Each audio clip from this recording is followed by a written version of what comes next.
Welcome to Traveling Adventures, your quest for love. This show is for singles searching for the perfect lifelong partner. Be sure to like, comment, subscribe, and share this video to support what I do. And let us go in and begin, shall we? All right, so right off the bat, we are on our next episode for today, and the country will be announced right now. Let's go ahead and announce it. Canada! That's right. Pretty exciting place, but a pretty tranquil place. A large place. This country is very vast, but we're not here for a geography or historical lesson here. Not going to be your tour guide or travel guide here. We're only going to be going over the good and bad people of Canada in terms of relationship-related topics, different traits. So without further ado, just in case you're new here, let's go ahead and dive into the good men and women of Canada. That's right. And as always, starting with the good. So let's go ahead and jump right into it. What makes Canadians potential lifelong partners? Why should you even care to try being with a Canadian person? All right, let's go ahead and check it out. Women first. Loyalty. The long game alliance builder. Her loyalty is strategic, viewing the relationship as a joint corporation where your combined success is the only metric that matters. All right, pretty serious. She invests emotionally and logistically for decades, not moments. Well, isn't that important? She's in it for the long haul. Now that is a great candidate. Creating a partnership engineered for endurance. Exactly. So many people out there unfortunately lack any sense of endurance, and then they get bored easily, and then they call it quits, and then they hate an entire gender because they failed to find that ideal partner that actually has the endurance to last an entire lifetime and beyond into the unknown. Sexual attitude. The confident conductor. Ooh, like that word. She doesn't just participate, she orchestrates. Wow. Conductor and orchestrator. Those are two powerful words in the bedroom. What can I say? With a focus on rhythm, communication. Well, the rhythm's going to get you. What can I say? And mutual crescendo. We all know what that means.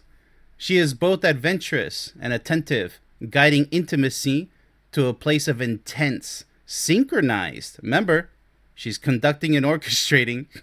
Release, that feels, you should know what release is, people. Come on, crescendo and release.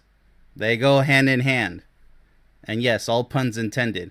That feels both earned and explosive. We all know what that means. This is deliberate, shared pleasure.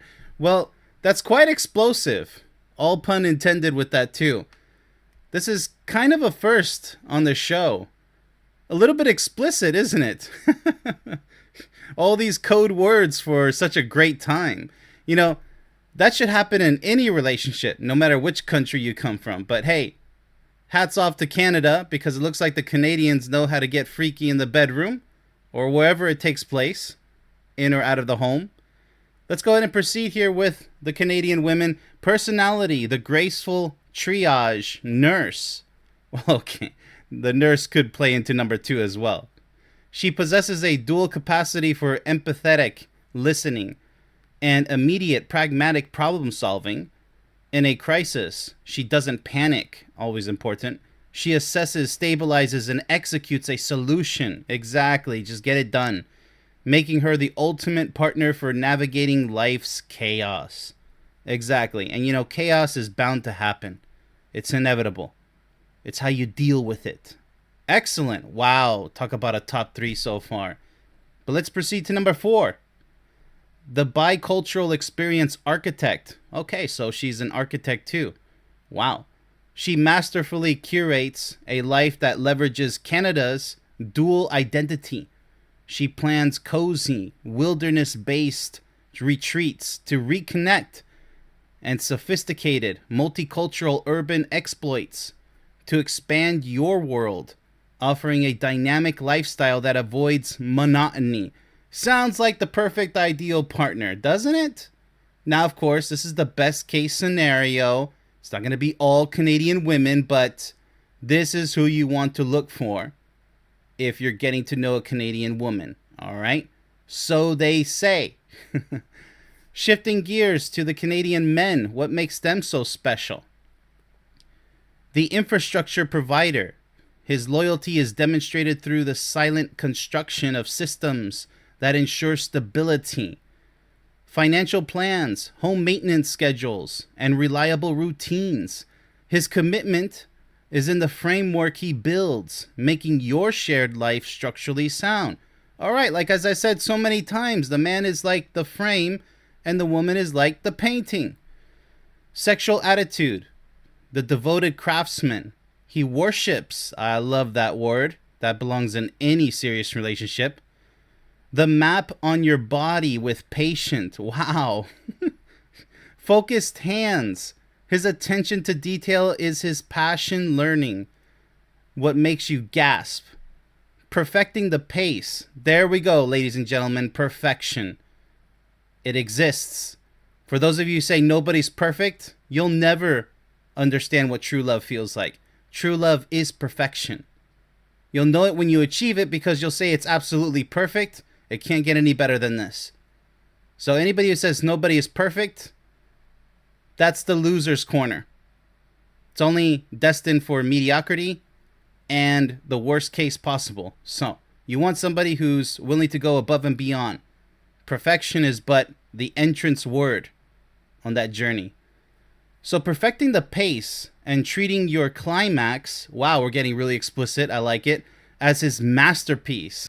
It's a generous physical dedication that leaves you utterly claimed and satisfied. Wow, so the Canadians have lots of passion. Very surprising. I did not know that. Maybe as due to the French influence. Who knows? The ancestral strength there. Who knows? Personality, the decentralized CEO. He leads by creating a low drama, autonomous environment. Don't know what that's about. He trusts your competence, avoids micromanaging emotions. Nobody likes a micromanager. And handles his domain reliably, resulting in a partnership with high individual freedom and low conflict. All right, so nobody likes conflict. So micromanaging can be a good thing, as long as it's not overwhelming in either which way direction. Could be bad, obviously, but good in this case, because he avoids micromanaging in a bad way. But I imagine he also allows his spouse or girlfriend, whichever phase they're in, some time, some personal space. Because after all, I mean, he's a devoted craftsman, right? So he knows how to worship his partner. The practical adventurer, his romance is expressed through planned, skill-based excursions, building a cabin, fishing, a remote lake, navigating, a cross-country road trip. He provides novel experiences rooted in competence, transforming shared activity into his primary love language. Well, isn't that adventurous? It really is. All right, so what a powerful overall explanation of the ideal Canadian woman or Canadian man. So this is what you should look for, okay, people? Nothing less than this. If you want the ultimate that life has to offer you, to experience, to remember now and forever, and to enjoy every bit of it. This is the ideal man or woman right here. But keep in mind, this is still only a piece of the pie. It gets way better than this. It's a great representation of an ideal partner on either side, but it gets even spicier. It gets even more adventurous. The list could be ongoing. I don't know how many numbers there could be to it. But with that said, very powerful start. In fact, one of the most powerful in the entire series so far. Thus far, I would have to give my hat out to the Canadians. Very surprising, very unpredictable. Now, with that said, that's the perfect case scenario. As always on this show, we have to flip the other side of the coin and see what's on the other side of that wall. The bad men and women of Canada. The ones that you have to avoid because they're highly toxic. So with that said, if you're new to the show, this special disclaimer here, the following does not apply to all men and women of Canada. You've been warned. All right? So if you don't know what I'm talking about, you've been warned. All right, let's go ahead and jump right into it. All right, starting off with the toxic women of Canada, or Canadian, in case you're not in Canada, a Canadian woman. Cheating risk, the peaceful preemptive strike. Uh-oh, this sounds like a schemer. Her profound aversion to overt conflict leads to covert replacement. All right, so the hidden hand here. She will secure emotional and logistical support from a new partner while maintaining domestic normalcy, executing a tranquil but devastatingly calculated exit that leaves you structurally abandoned. All right, we've seen this before with other cultures, other countries. The schemer, always operating behind the scenes covertly. Sexual problems. The polite starfish. Well, that's a new one. Now, starfish is another word for dead fish, but this is putting it politely, ironically. So the polite starfish, her body is present, but her passion is on permanent vacation. Look, men out there, don't make love to a starfish, okay, or a dead fish. Don't do that. Okay, you should know better. Just because she gives you the green light doesn't mean you should. I know, it might sound confusing to those men who say, well, she gave me the green... Well, why don't you be a real gentleman and say, maybe another time? Come on. That's what real gentlemen do, okay? Just because she gives you the green light, if she's not into it, but she says go ahead, you gotta be respectful, all right? Nobody should be making love to a starfish. I don't mean that literally. I mean that figuratively, obviously, in this case. Sex becomes a quiet, motionless transaction. Exactly. That's really creepy, okay, if you decide to proceed. Where she endures rather than engages. All right, so this is borderline you know what. I do not approve of this. Offering polite silence, there's nothing polite about it. This is like having no self-respect. Instead of hungry sounds, turning your bed into the loneliest place in the house. Yeah, so like I said, do not proceed. I don't care what she says. Oh, it's okay, honey, go ahead. If her mind's not into it, that's a no-go. That's a red flag. That means do not proceed. Why don't you give her a massage or just cuddle up with her?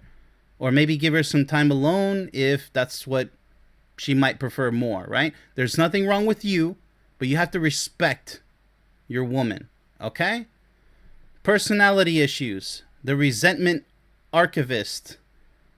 She files away grievances instead of addressing them, building a secret ledger of wrongs. All right, so that's not good. Conflict arises not from the present issue, but from her curated history of your failures. All right, so this is new. I haven't seen this before in this show.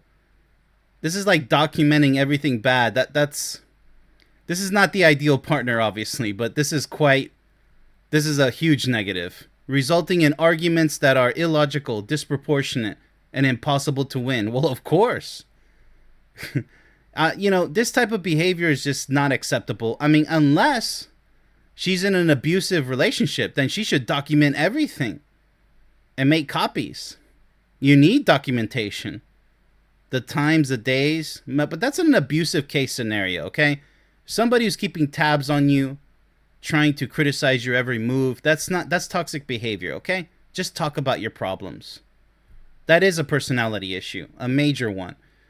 The enforcer of emotional mediocrity, which is a killer of relationships. She perceives strong emotion or high ambition as a threat to social harmony, using tools of gentle ridicule, strategic disinterest, and withholding praise.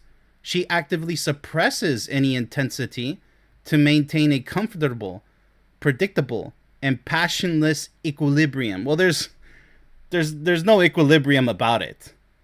Without passion, yeah, we're going back to the dead fish scenario in a different aspect. All right, let's go ahead and shift gears to the Canadian men, the toxic ones. Cheating risk, the validation outsourcer. When his need for appreciation isn't met domestically, he externalizes the search. He engages in ego-affirming affairs, often with a passive, it just never happened. Oh, it just happened, actually. Narrative. Yeah, okay. Not my fault, it just happened. Framing himself as a neglected victim rather than an active betrayer. Yes. This is also common in the United States where, a man has needs, the toxic males, right, who don't deserve to be called real men. Well, you didn't want to satisfy my needs. Yes, okay, I understand why, cause and effect, causality. So you went to go find it somewhere else. But where's your honor? Where's your loyalty? Where's your self-respect? So then, it doesn't matter if a toxic male goes have sex with somebody else because his wife doesn't want to have sex with him. That means that your wife is nothing but an object. Doesn't matter if you go seek it somewhere else. Not only are you a shameless, cowardly cheater, but you consider your wife just an object. It is disgusting, isn't it? There's no respect there. There is no relationship. It doesn't matter what happens. Whether you cheat or not, how much do you actually love your woman? How much? That's the golden question. People focus too much on, well, a man has needs. Excuse me. Who's the first victim in all this, right? For whatever reason. She is. I don't care the reason. And I don't care the dynamics of who, what, when, why, where, how. It's that action that's totally unacceptable. End of story. If the relationship is so bad, just end it. And have a decency to wait till it's over before you proceed. And that way you don't get labeled as a coward because you did things the right way, amicably. Right? There is such a thing, believe it or not. All right, so sexual problems. The timid mechanic. He approaches your body like a complicated engine manual. That's kind of funny. He's afraid to get wrong. Every touch is hesitant. Every move seeks permission. Yeah, so this is somebody without, it's not experience, it's just, he doesn't really have good instinct, okay? Common sense is not so common, unfortunately. Do some research. Watch some pornography. Do something. Get some advice. You can't be, now we're talking about technically a male starfish in the bedroom. I mean, because if you're treating your woman like an engine manual, you got problems. Maybe she has to show you how to do it. If she does know, right? And I'm not talking about basic, sexual action here. I'm actually talking about, it's not like a strategy. You don't have to have the entire Kama Sutra by your bedside. Because I personally don't believe in such a manuscript. It's really just totally unnecessary. If you put one toe this way, or the foot facing that way, oh, it's a new sex position. No, it's not. It's the same as number 56. 101 is the same as 56. It makes absolutely no sense. Yeah, but, my hand was up here. See, it wasn't down here, so that's a new position. No, it's not. Stop it. It's not supposed to be this complicated, people. But it's not supposed to be so simple, too, like just missionary and that's it. Close the book. I mean, if you have your favorite 3 positions, go for it. All right, so we're not going to go in any great detail, but he's afraid to get wrong, killing all spontaneous heat, yes. The frantic, hungry passion you crave is replaced by a cautious clinical checkup that leaves you cold. Yeah, okay, so there's nothing wrong with this, whether you're a man or a woman having trouble in the bedroom. It's sex is supposed to be a learning process anyway. And even the supposed self-proclaimed Don Juan, who thinks they know it all, you still have something to learn. So learn it. Take your time. And it's mutual learning at that point. All right, so let's go ahead and move on to the personality issues. The withdrawal strategist. His primary response to emotional demand is tactical retreat. He employs literal absence, garage or fishing, for example, or silent presence as a weapon, forcing you to either capitulate to a superficial peace or fight for engagement alone, a guaranteed losing battle. Yes.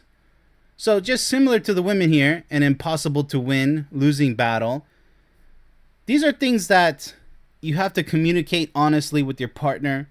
All right? Like, you can't be passive or passive aggressive, and you can't give your partner the cold shoulder and, just silently go over, be absent-minded, be absent with your partner and go to the garage, go fishing, or go play your sports, hang out with the boys. It's many people run away from the very things that they need to work on, and they continue kicking the can down the road when you're going to inevitably hit that dead-end wall, that titanium wall.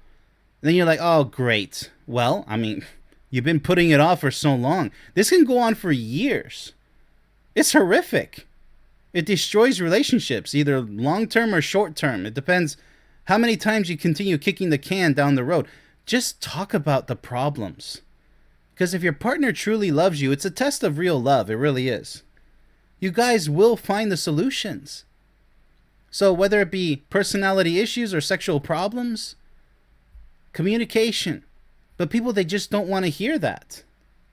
So they go to either extreme, either complete ignorance is bliss mode, or they get upset and they want to explode and say, well, you just arguments. That doesn't solve anything. It really doesn't. So change debates into conversations and change arguments into peaceful discussions. So never make a bad situation worse. Always be productive, not destructive. Got it, get it, good.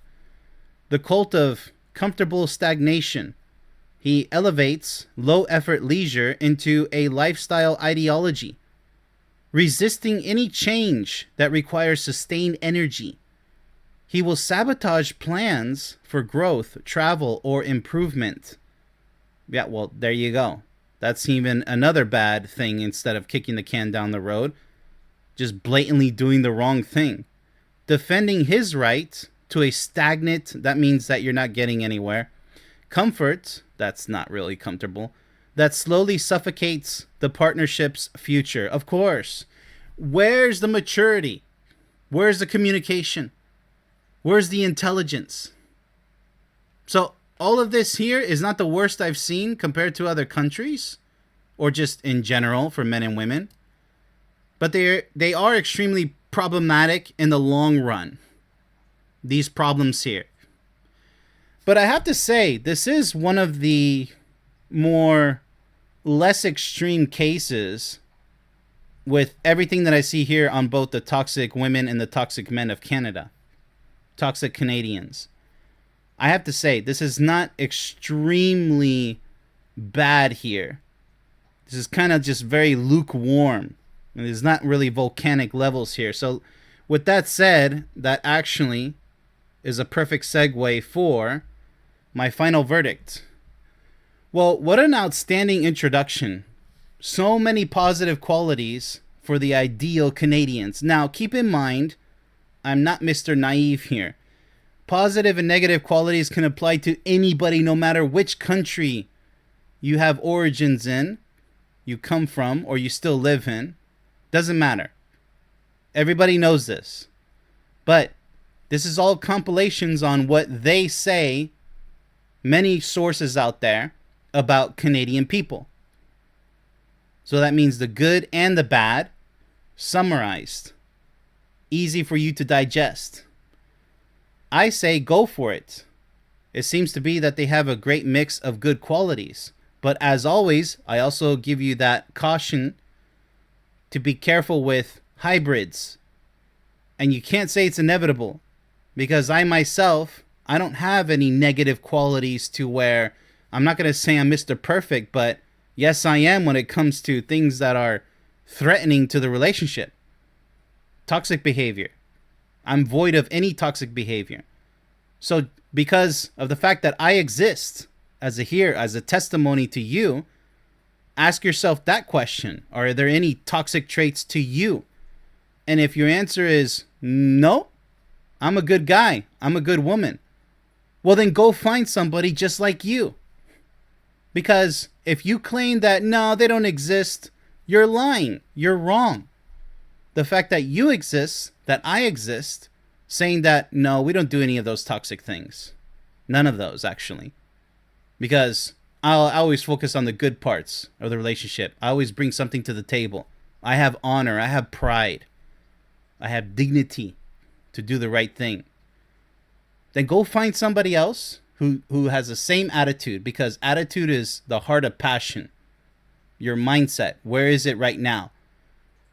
Anybody can play the loser's game in the peanut gallery and say, well, just a complete snooze cry fest. Don't waste your life there, because those people end up dying all alone and exhausted about complaining about their failures and bringing other people down with them. Don't participate in that. So with that said, Canada looks like a great prospect for many people out there who are single. I give it a thumbs up. Of course, the negative traits aren't that bad, but just be aware of them. So with that said, be sure to like, comment, subscribe, and share this video. Also, be sure to sign up for your free membership on my website. Best of luck on your quest for love. Much love, everybody.